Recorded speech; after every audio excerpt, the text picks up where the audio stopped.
New questions tonight about a possible double standard when it comes to free speech. We heard some voices signaling their approval after the cast of Hamilton publicly confronted Vice President-elect Mike Pence following Friday's showing of the popular Broadway show.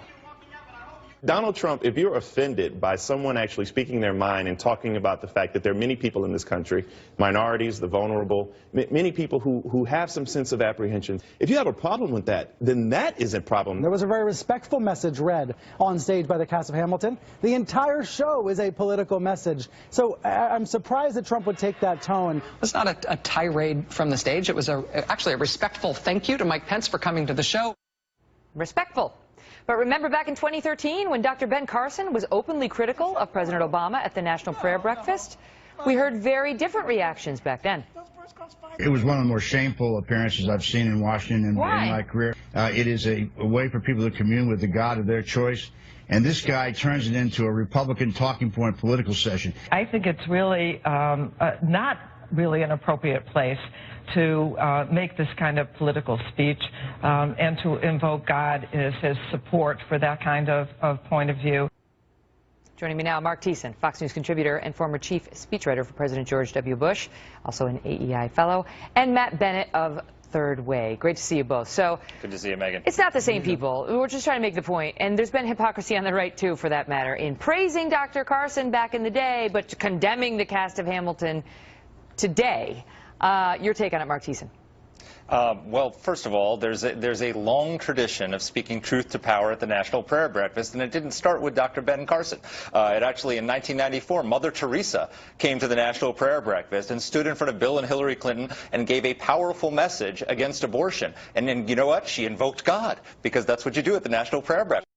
She was inappropriate, as Mother Teresa often was.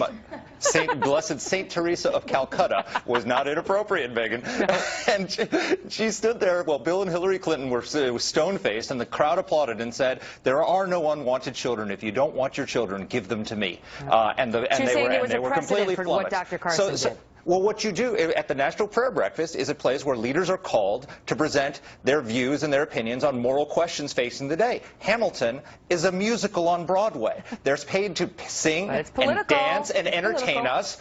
To entertain us for $850 a ticket. Now, if they want to take their show and be rude and turn it into a platform to attack Trump and Pence, that's their prerogative, but they have to realize that they look absolutely ridiculous to the rest of America when they do it.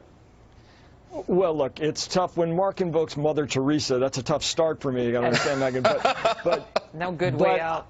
I will say, when it comes to Barack Obama, he's been very clear that people have the right to speak their mind. If you remember when that protester was shouting at him near the end of the campaign, he hushed the crowd and told them to be respectful of the guy, and particularly because he was elderly. Yeah, but you remember many on the left were outraged at Ben Carson for what he did at that prayer breakfast. Same types of complaints we heard from the right in response to Hamilton. Yeah, there's no shortage of hypocrisy, if you point out. But look, Dr. Carson was standing at the president's podium. He was lecturing the president about policy. Mike Pence was trying to see a Broadway show. Well, but Carson was doing it in kind of a snide way, talking about death panels. If you look, but the guy lecturing Mike Pence, our vice president-elect, has tweeted out about hoes, calling women hoes. I'm just saying.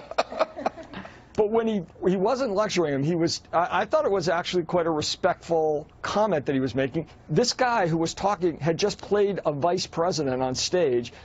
I don't think he felt they could pass up the opportunity to make he also slept in a Holiday Inn last night, but it doesn't necessarily make you the person to, advise the vice president-elect, although, he should have. Listen, I tend to like sort of these open statements from all sides because it's quintessentially American, and more speech is better speech. He should have taken Aaron Burr's advice, which is talk less.